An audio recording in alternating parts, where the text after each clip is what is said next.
Hey everybody, it's Maggie from MedVed. So summer is upon us. Lots of hot weather, lots of sunshine, high temperatures in the forecast. So we figured that this was a really good time to just touch base with you guys about all the hydration options that we have out there. So whether you're going for a run, you're going for a hike, you're going for a dog walk, we want to make sure that you're aware of all the different options you have of how to carry water, and that you're picking the one that best suits your needs. So I am going to break today's little video down into 3 parts.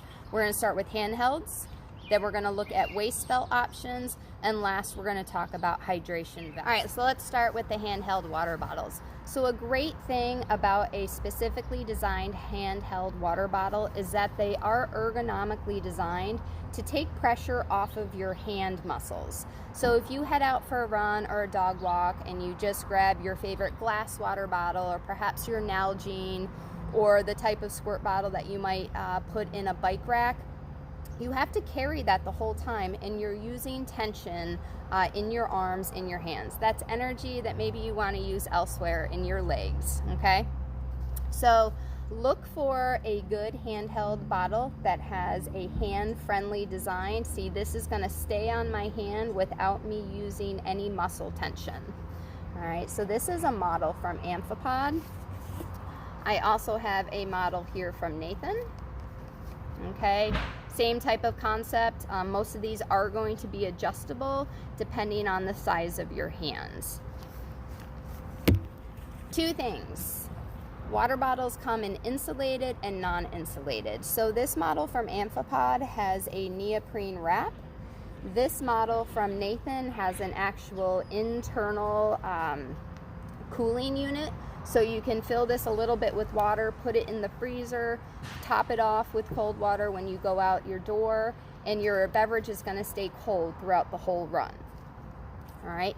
So think about, you guys, how much water you want to take with you. We have water bottles that range anywhere in size from about 10 ounces all the way up to 18, 20 ounces, depending on how much you want to carry with you.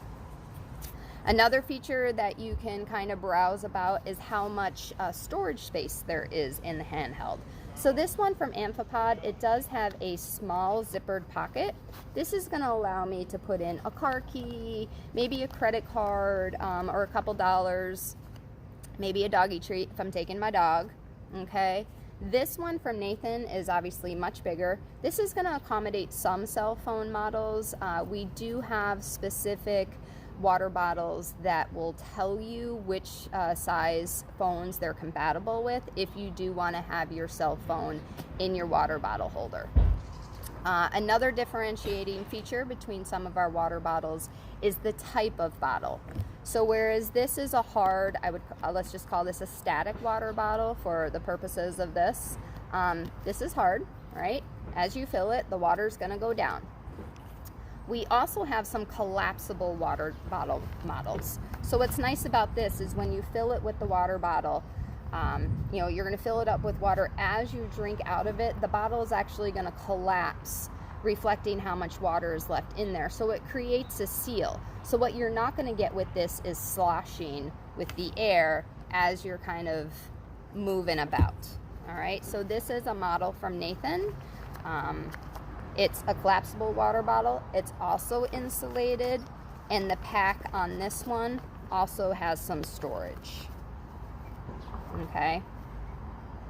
So again, take into account how much water do you want to take with you. Maybe if you're carrying a couple dollars with you, you can get away with a smaller water bottle because you can stop along the way, grab some water, fill it up.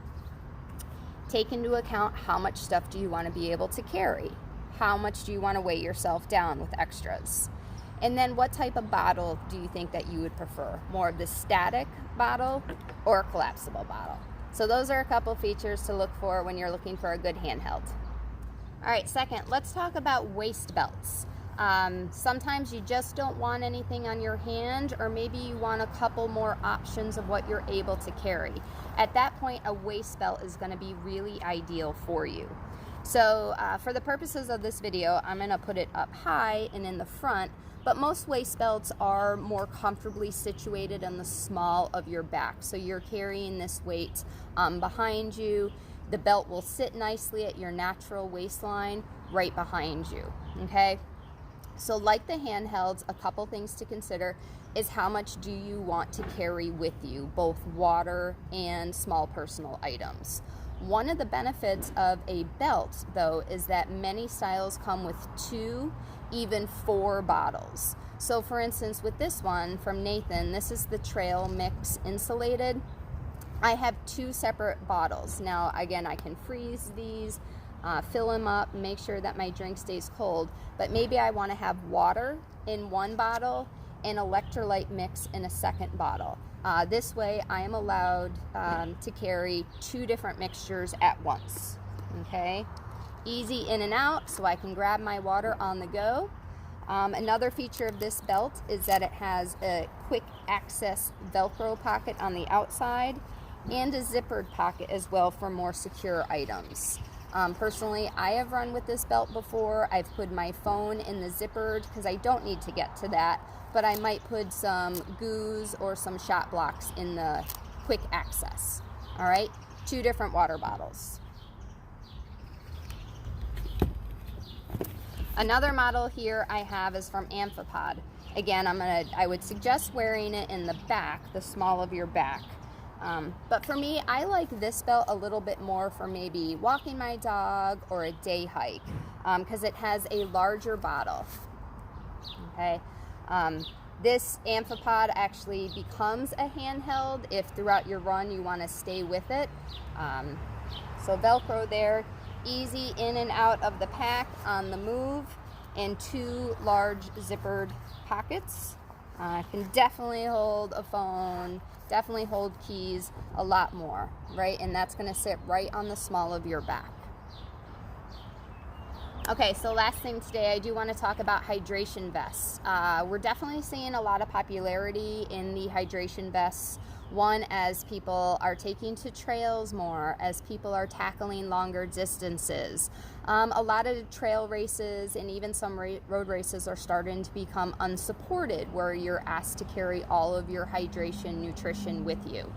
So that's where a hydration vest really comes into play. Super comfortable. The design and the technology of this equipment has evolved so quickly over time that they're actually very lightweight, breathable. You can get a pretty customizable fit depending on which model you're looking at. We carry Ultimate Direction, Camelback, Patagonia, Solomon. The 2 vests that I'm going to show you today happen to be from Nathan. So when you're looking for a vest, most vests are going to come with either a reservoir, which is a water bag with a long tube. Usually this sits in the back of the vest and you can run the tube up to the front, or front water bottles. A lot of vests will allow you to carry both, but they might only come with just one. So that's when you can really look into customizing your vest to your tastes. So for example, I use a vest, when I put the reservoir in the back, I'll just put water, and then my front bottle, I'll use an electrolyte tab. So this type of water bottle has a long straw, super easy for when you're on the trail, just you can easily access. But again, you can kind of customize with whatever type of bottle you want. This is an insulated collapsible jet top from Nathan. And again, if you buy a bottle that comes with the reservoir and you want to add the front bottle, we have the long straw collapsible bottles from Amphipod as well. So I did talk about how a lot of vests are really kind of customizable with the fit. Vest will come in size range, so look at the guidelines, make sure that you're buying the size based on your measurements. But then most vests will have slide rails like this where you can move your buckles about. And then there's straps in the back here that you can pull internally to make it lie flat against your back. Another thing to consider with the vest is how much stuff do you want to be able to carry. We have some really streamlined, lightweight models, and then we have some that are really intended for more kind of maybe a day hike, an ultra run, where you might want to be carrying a change of clothes, some nutrition with you. So think about what you're going to be carrying on your run and what you want to have immediate access to. Okay, so for example, this model from Nathan has some easy access pockets right in the front. There's actually a slide in the back here. So for instance, if you're running, you want to take off your buff, you can just tuck it in behind the reservoir. It'll stay in place. There's also a zippered entry here. Now, whereas this might not be accessible while you're running, if you stop at an aid station, stop at an overlook, or just stop anywhere on your run, you can easily take the vest off, get what you need, repack it, strap it back on, and go on your way. All right? So think about how many bottles do you want, reservoir and or front bottle, how much storage capacity do you realistically need, and then just make sure that you're measuring to make sure that you get the proper adjustment. All right, last but not least, I want to give you guys a little tip of filling your reservoir. That's one comment that we get a lot, especially with people who purchase hydration vests for the first time, and they fill up their reservoir and they come back and they just say it was really loud, there was a lot of sloshing around. So we're just going to do a quick little tip on how to fill your reservoir. So I always start with my water in a regular bottle.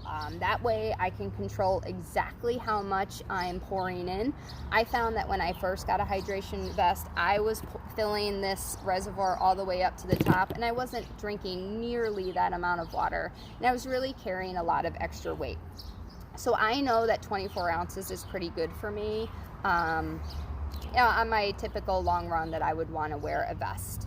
So what I'll do is I'll take my water, whether I'm going to add Noon or perhaps Tailwind for an electrolyte, I'll put it in the bottle, shake it up, make sure that it's all dissolved. Okay. Live filming, you never know what's going to happen, so let's hope I don't spill this all over me. So I take my water,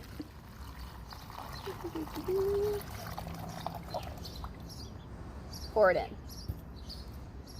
So see, 24 ounces in a bottle doesn't really look like that much in your reservoir, so do be careful if you get the reservoir and you fill it all the way up to here. You're taking a lot of water. All right, now I'm gonna go ahead and kind of squeeze out as much air as I can. And go ahead and slide the seal over. So you see I do still have a couple water bubbles in there. So now I'm going to go ahead and turn it upside down, and I'm going to go ahead and draw out all the air. So I'm going to suck through the tube until I get to water.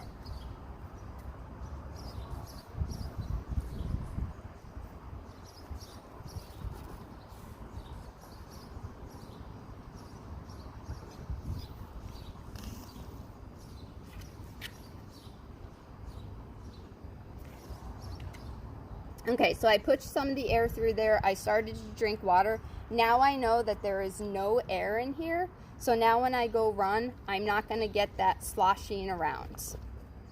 Okay, so a helpful little tip. Hope you guys stay hydrated, carry water any way you can. Make sure when you get home, you're taking in lots more water, and just take water throughout your entire day. That is the best hydration strategy. Thanks so much, you guys. Take care.